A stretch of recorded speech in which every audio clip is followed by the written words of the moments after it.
Welcome to the Kinder Leeds Festival. I'm here to introduce Labyrinths. My name's Meredith Evans. I work with the Leeds Methodist Mission in the city centre. We have an office just up from the Leeds city markets.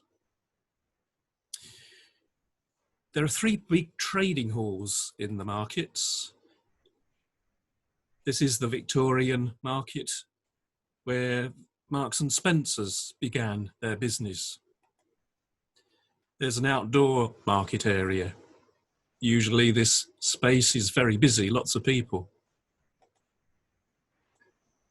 During the Kinder Leeds Festival, we were planning to lay out our big labyrinth here in the performance space for people to try out.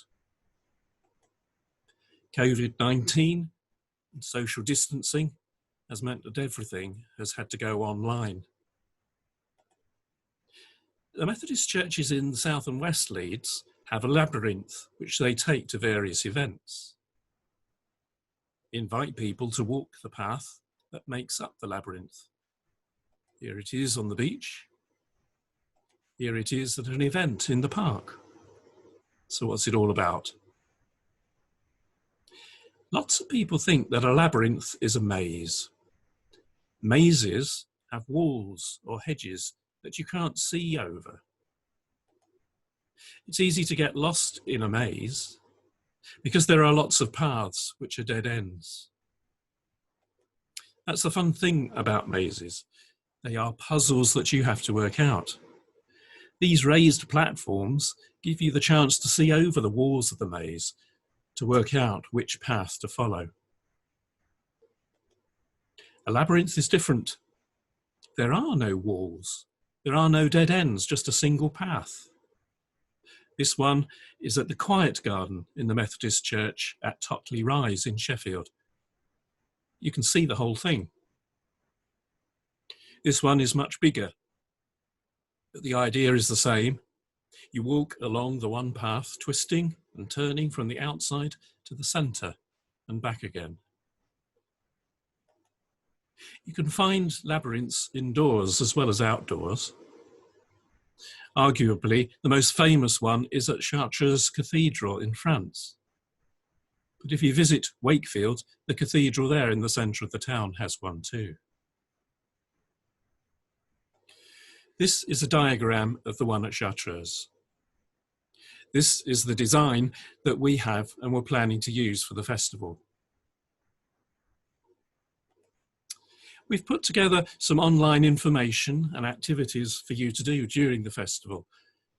As you might not be able to walk the labyrinth physically, we recommend drawing a labyrinth on paper, following our easy to follow video guide. But what's it all about? People are puzzled when they see a labyrinth. They need to be introduced to them. Why walk or draw one? There are many reasons. In our busy world, it is a way to unwind, to take a break. It can be a way to let go of something worrying you. People may find it helps to think about things more clearly. It's a way of praying or meditating. Nearly everyone finds that walking or drawing a labyrinth brings a calmness, a stillness, a connection to their inner centre. There's more about labyrinths on our website. Give it a go, it's easy. It's different. It is calming. It's a very effective way to be kind to yourself during the Festival of Kindness. I wish you well and thank you for listening.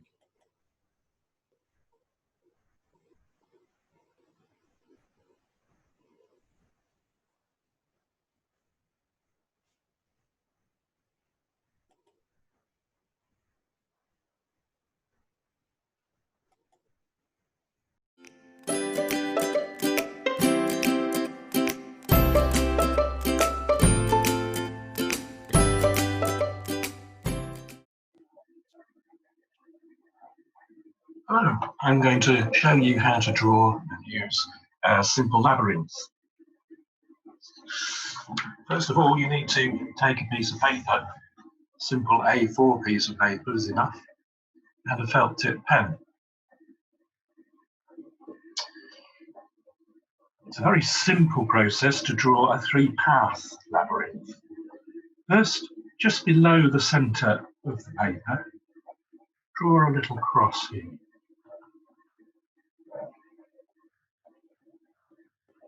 And then when you've done that, we're going to put 4 dots in each of these corners, like so. 1, 2, 3, 4. And then, not too quickly, enjoying the sense of the felt tip on the paper, just draw a loop round from the top of that cross to the dot, like that. And then come over to the dot on this side, and again loop round, following slowly so you get a nice even distanced path until you join up with the end of the cross there. You can see I'm trying to make the path the same width all the way round. That's why you don't want to rush. And at this end of the arm of the cross, you loop round. Slowly does it. It's got a bit narrow there. That doesn't matter. And then to the cross, to the dot there. And then starting from this dot, moving round, slowly does it, all the way round, to come round and up to the bottom of the cross there. And then, in a minute, you've drawn a labyrinth. This is, as I say, a simple classic labyrinth. It's a 3-path labyrinth. If you count the number of paths, you've got 1, 2, 3. And then the central area we call the goal of the labyrinth, and that's a number 4. The entrance here we call the mouth of the labyrinth. And when you have a labyrinth laid out in front of you in the grass or on the beach or in a building, this is the entrance here that you walk in. We're not going to walk today, obviously, with the paper. We're going to use the finger. And because this is a meditation technique, it's a way of contemplation, a way of calming yourself. It's really a matter of taking your time. So whether you're walking it or whether you're using your finger on one of these hand labyrinths, a drawn labyrinth, you just put your finger on the mouth at the entrance, you pause and take a couple of deep breaths. Sometimes people will close their eyes. Just be aware of your breathing. Allow yourself to exhale gently. You don't have to make a deep breath, but just be aware of your breath. If you had your eyes shut, you'll want to open them after you've done that.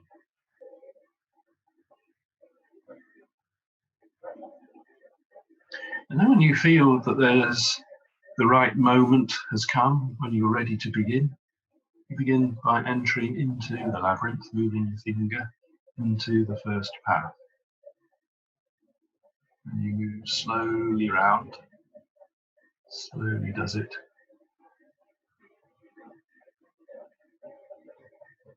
Around the outermost path, the first path, the circuit of the labyrinth. And then when you come to the turn, keep going and move into the second circuit.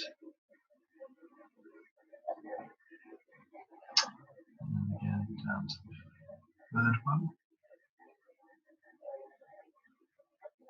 And then when you come to the middle, the centre, pause. Keep your finger on the paper. And just as you did at the entrance, pause. Aware of your deep breath, breathing.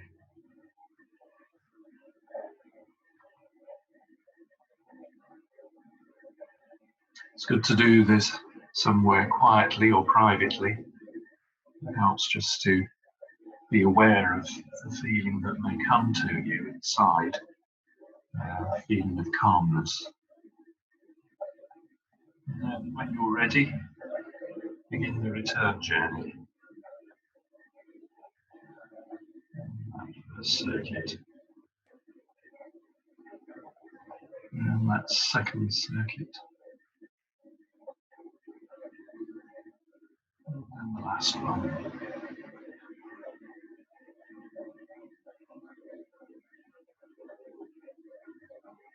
Again, at the exit, just pause, keep your finger on the paper. Quiet. Be aware of your breath.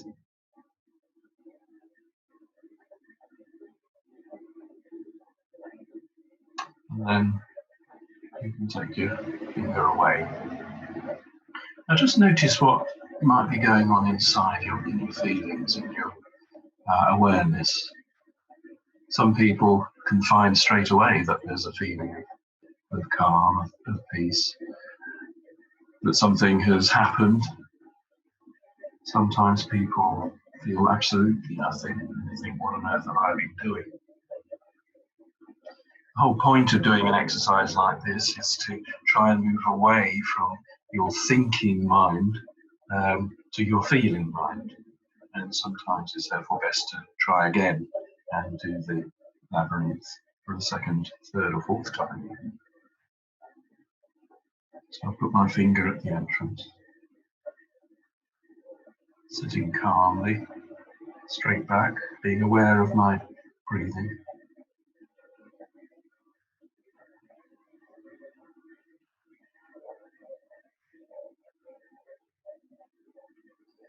And then beginning that first circuit.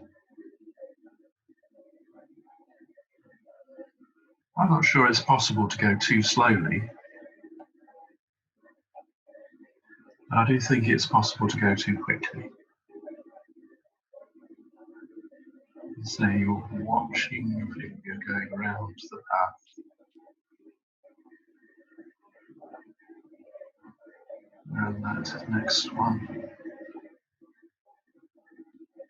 And the next one. And to the middle. And pause.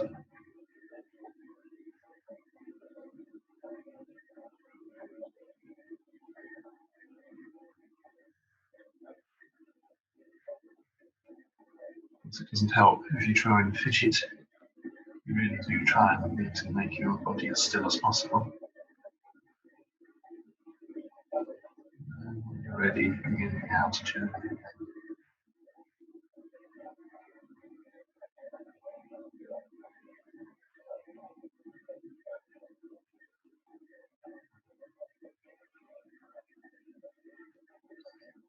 This is really a very, very simple thing to do, isn't it? It doesn't take very long to draw it. It doesn't take very long to walk it with your finger. So again, pause.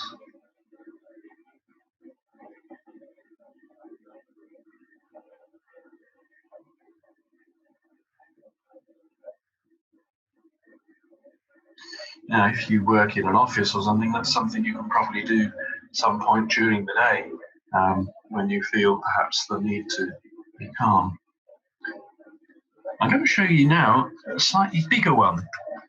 The labyrinth that we've drawn has got 3 paths, but as you can see, it doesn't take very long to actually walk it with your finger. So I'm going to show you the next size up. And this time you really need to be aware that the center point is not where to begin with the cross. You're going to be doing it slightly smaller because this is going to be a 7-path labyrinth. So drawing the cross carefully in that bottom third of the page. And instead of putting the dots in straight away, you're going to put some right angles in, like this. So you're sort of getting a double cross. And say, when you're drawing this, enjoy the sense, the feeling of having the pen on the paper. And then you put in the 4 dots in the corner there. So it looks a little bit like a flag, doesn't it? But the principle's the same. You start with the centre arm of the cross, the first vertical cross, arm of the cross, and you loop it round. But instead of going to the dot, you go to the end of that right angle like that. And that's the goal, the centre of the labyrinth. And again, going to the next one, contact point on the left, you loop from around there, trying to keep the path equal all the way around from the next line, and to the dot. And you can see we're beginning to get that labyrinth shape, that typical loop. The next one goes from the dot to the end of that right angle. And you can see as we begin to go around, that classic shape of the labyrinth is emerging, that sort of mushroom or acorn shape. That one comes round to the central cross. This is where I sometimes go wrong. If it's done a bit smaller than this, I sometimes miss that and find myself starting here. So just to be aware that it is the arm of the central cross that you're using on this next one. And then we go around, all the way around to the end of that right angle. And skipping over that right angle, we go around. The actual drawing of the labyrinth will be a calming thing as well. Don't rush it. It's tempting to rush it. Of course, you can do it at any speed you like, but to get the benefit from drawing a labyrinth, you really need to sense the pen on the paper, the speed in which you're doing it, engaging the distance of the path, one line equidistant from the next line, so that the path size is kept the same. So that one goes to the end of that right angle. This is the last one, going round.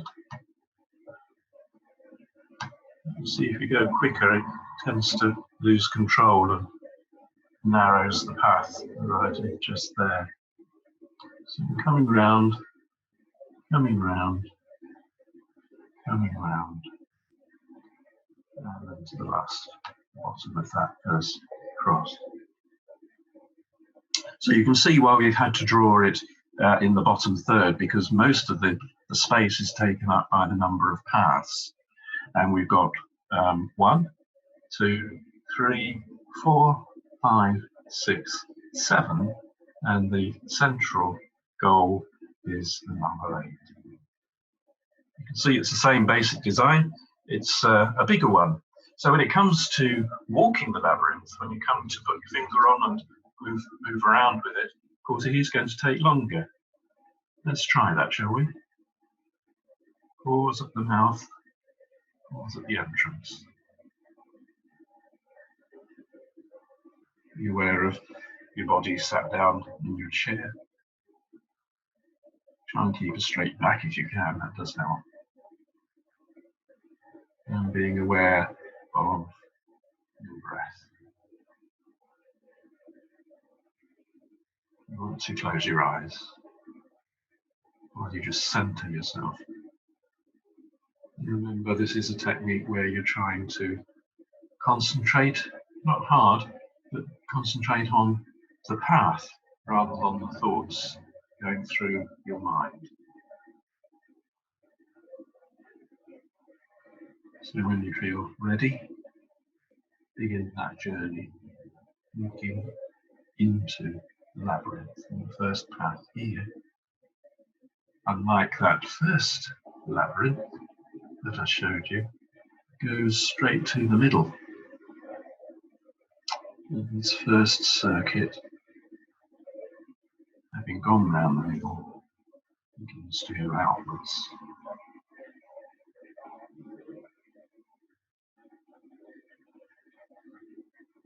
Not too fast, take your time.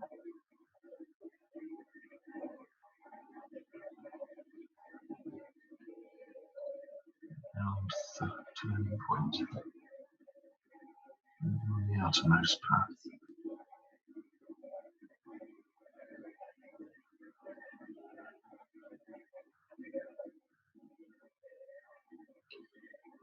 You can see why using an A4 piece of paper is really helpful. Anything smaller, you're not going to have the paths big enough to let your fingers go around. Notice that we're now in the middle again, now moving towards the central area of the labyrinth.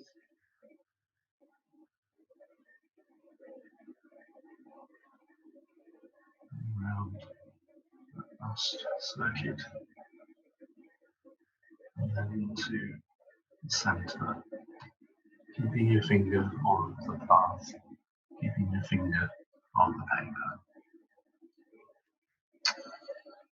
Again, just take a few moments to be still, keeping that finger on the paper, keeping the contact with the labyrinth.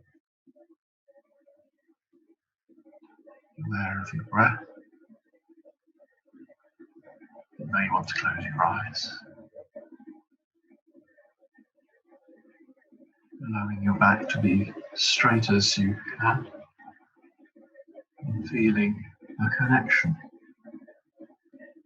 with some inner part of yourself, a deeper part of yourself, rather than just having your mind aware, full of thoughts, full of questions like, what on earth am I doing?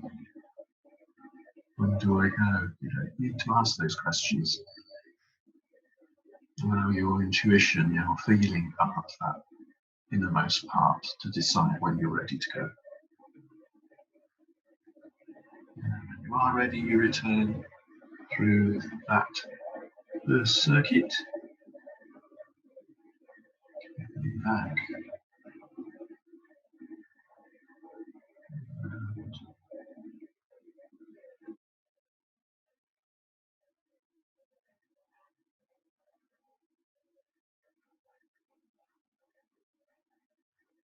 I'm beginning to feel greater calmness as I'm doing this.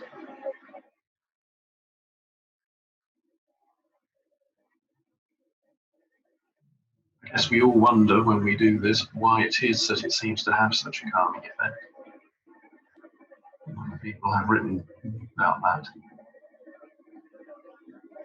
But it's a simple thing to do, a simple technique. It's a way of being kind to yourself, allowing your innermost self to connect with the rest of you.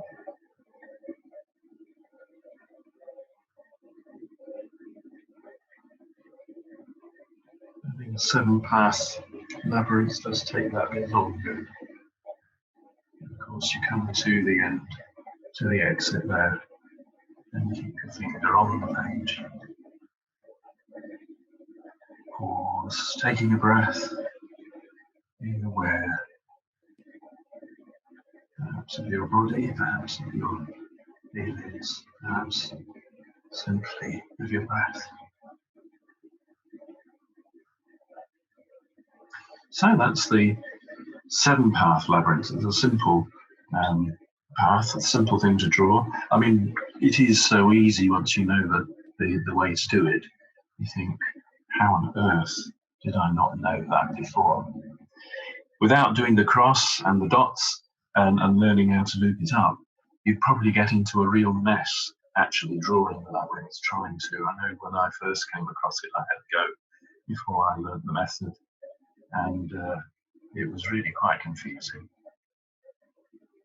Well, that's the hand-drawn labyrinths. On our website, we put our brochure here, which just tells you what to do when you're walking the labyrinth. That picture on the front there is the labyrinth that we use in Leeds from the Methodist Church. Is the diagram of the labyrinth at Chartres Cathedral in France, which is a medieval labyrinth in the cathedral there. There's a lot of other cathedrals that have labyrinths. When Wakefield Cathedral recently was remodeled and repair work was done, they laid a labyrinth in, not this particular one, but that's the nearest one that you're likely to go to. It's in the town centre at Wakefield. And this leaflet, as I say, we put it online in a format there. It tells you how to walk the labyrinth pretty much the way that I've explained it, with your finger on the hand labyrinth. But there is a slower way to do it and a fast way to do it as well. And then there's just a few thoughts about labyrinths. We've got more information about labyrinths and about contemplation and meditation. We've got a mindfulness course on our website. So do have a look on the Leeds Methodist Mission website for more information. And there's our Facebook and Twitter account numbers for you to be able to access. I hope you found that interesting, and I hope you enjoy drawing and walking labyrinths, whether it's with your fingers on paper or whether you find a labyrinth. There's plenty to find out online about labyrinths. They're an ancient thing, not just within the Christian tradition, but from generations, hundreds and thousands of years, people have used labyrinths to help them perhaps solve problems, avoid worries, and to simply calm themselves. There's something about labyrinths that's quite mystical and helpful. So good luck as you explore more